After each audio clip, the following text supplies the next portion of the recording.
안녕하세요. 비빌로 홀릭입니다. 요즘 주식시장이 별로 좋지 않아서 걱정인데요. 특히 미국 기술주들의 하락이 컸습니다. 앞으로 미국 기술주들이 어떻게 될지 예측해보는 기사가 있어 읽어보았습니다. 더 뉴욕 타임스 2022년 2월 18일자 기사입니다. 2022년 올해 들어 미국 대형 기술주들의 주가가 많이 하락했는데요. 예를 들어 구글과 애플의 경우 6% 넘게 하락했습니다. 그리고 구 페이스북 메타와 넷플릭스의 경우 회사의 가치가 거의 3분의 1이 증발해버리고 말았죠. 산이 높으면 골도 깊다고 하잖아요. 2021년 미국 기술주들이 상승장을 주도했기 때문에 이 기술주들의 주가가 떨어지면서 반대로 하락장 역시 주도하고 있다고 합니다. 현재 S&P 500 지수가 약 7% 하락한 상황인데요. 투자자들이 주식을 내다 팔고 있는 이유는 명확합니다. 첫째, 오미크론. 둘째, 인플레이션의 우려. 셋째, 이자율 상승 예상. 넷째, 우크라이나와 러시아의 전쟁 등입니다.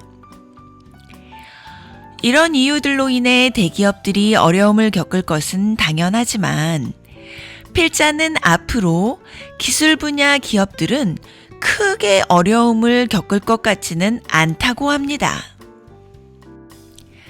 현재 아마존의 기업 가치는 1조 달러, 한화로 약 1,200조 원이 넘고 마이크로소프트는 2조 달러, 한화로 약 2,400조 원이 넘으며 애플은 거의 3조 달러로 한화로 따지면 3,600조 원이 됩니다.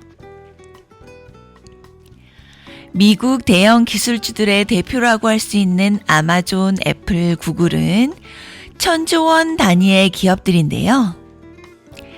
작년 2021년에 다른 기업들의 부러움을 살 만큼 아주 많이 성장했다고 합니다. 구 페이스북 메타가 부진한 실적에 주가가 많이 떨어졌다고 이전 영상에서 말씀드렸잖아요. 그럼에도 불구하고 메타 또한 2021년에 이익이 35%나 증가했다고 합니다. 다만 2020년에 성장률이 60%나 됐었기 때문에 상대적으로 35%라는 숫자가 아주 작아 보이는 것이죠. 팬데믹이 미국 대형 기술 기업들에게 유리하게 작용하면서 이 기업들이 많이 성장을 했다고 하는데요. 이 기업들은 여기서 멈추지 않고 그들의 영향력을 더 확장시켜 나가는 중이라고 합니다. 그런데 이런 미국 대형 기업들이 단순히 팬데믹 덕을 보았다고 하기에는 엄청난 규모로 성장했다고 하는데요. 애플의 매출은 글로벌 컴퓨터 칩 공급 부족에도 불구하고 2021년에 900억 달러, 한화로 약 110조 원을 넘어섰고요. 아마존의 판매액은 팬데믹 이전인 2019년에 비해 67%가 증가했다고 합니다.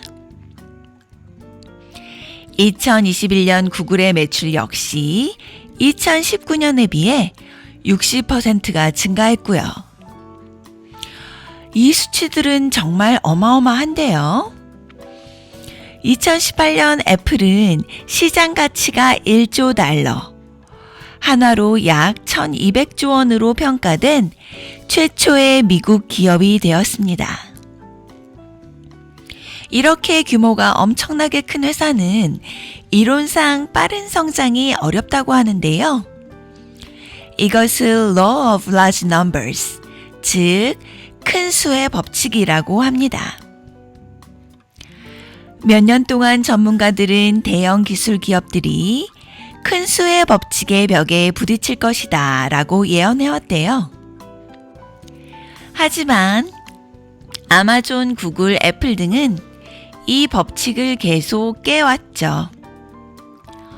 무엇이 이렇게 대형 기술 기업들을 성장하게 만드는 것일까요? 기본적으로 팬데믹 때문에 재택으로 많은 일들을 처리해야 했던 것이 기술 기업들이 성장한 원인은 맞는데요. 하지만 이것은 아주 기본적인 이유라고 합니다. 더 큰 의미를 가지는 성장 원인은 무엇이냐 하면요. 사람들이 팬데믹 이전보다 아주 많은 일들을 온라인으로 처리하면서 대형 기술 기업들이 소비자들의 행동과 소비에 관한 데이터를 아주 많이 확보했던 것이라고 합니다. 이렇게 확보한 엄청난 데이터를 이용해서 사람들의 삶 속에서 자사의 기술을 적용할 수 있는 새로운 부분들을 더 많이 발견하게 된 것이지요. 다시 말해, 팬데믹, 온라인 업무 거래 소통의 활성화, 많은 양의 소비자 데이터 확보, 더 많은 사업 기회의 포착, 이런 흐름을 타게 된 것이에요. 애플을 예로 들면 애플 앱스토어, 애플 페이, 아이클라우드, 애플 뮤직, 애플 TV 등의 서비스 사업 부문이 있는데요. 원래 애플은 컴퓨터나 휴대폰과 같은 하드웨어를 판매해서 큰 돈을 번 회사죠. 하지만 아이폰 판매량이 지난 5년 동안 증가했다 감소했다를 반복하면서 과거와 같은 인기를 누리지는 못하고 있습니다. 혁명적이었던 초기의 아이폰들과 달리 요즘은 이전 모델보다 조금씩만 발전해서 출시되다 보니 소비자들의 아이폰 팬덤이 예전만은 못하다고 해요. 그래서 애플은 성장 동력으로 구독 서비스 및 다른 온라인 서비스로 눈을 돌렸습니다. 단순히 아이폰을 팔아서 돈을 버는 것이 아니라 아이폰 이용자들이 TV나 음악을 구독하게 해서 돈을 버는 것이죠. 아이폰의 이런 전략은 매우 잘 통하고 있다고 해요. 작년 한 해 동안 아이폰의 구독 매출이 24%나 증가했다고 합니다. 올해 1월 기준으로 애플의 유로 구독자가 7억 8,500만 명이라고 합니다. 이 숫자는 작년보다 1억 6,500만 명이 증가한 것이라고 해요. 그 유명한 넷플릭스도 구독자가 2억 2,200만 명인 것을 생각해보면 거의 4배나 많으니 대단합니다. 기존의 주력 사업에만 집중하지 않고 부가적인 사업을 확장시켜 나가는 것은 기술기업 업계의 전반적인 트렌드라고 합니다. 예를 들어 아마존은 인터넷 쇼핑몰과 아마존 웹 서비스라는 클라우드 서비스가 주력 사업인데요. 부가적으로 하는 광고 사업의 매출이 2021년 기준 310억 달러나 된다고 합니다. 마이크로소프트도 광고 매출이 100억 달러가 넘는다고 하네요. 아마존의 310억 달러 광고 매출은 연간 총 매출의 10%도 안 되지만 이 금액은 광고를 주력 사업으로 하는 기업들에 비하면 어마어마한 것이라고 합니다. 예를 들어 핀터레스트와 같은 경우 광고 매출이 26억 달러라고 해요. 아마존의 광고 매출이 10분의 1도 안 되는 것이죠. 한 증권사 애널리스트의 말에 따르면 앞으로도 아마존, 구글, 애플, 마이크로소프트와 같은 대형 기술 기업들은 폭발적으로 그리고 장기적으로 성장할 것이며 지금의 성과는 단지 시작에 불과하다고 합니다. 그리고 예측하기를 대형 기술 기업들은 앞으로 조 단위의 돈을 클라우드 서비스에 투자할 것이라고 합니다. 이것은 기술 기업들이 아직 성장할 여지가 많이 남아있다는 것을 의미한대요. 이런 성장이 바로 4차 산업혁명이라고 합니다.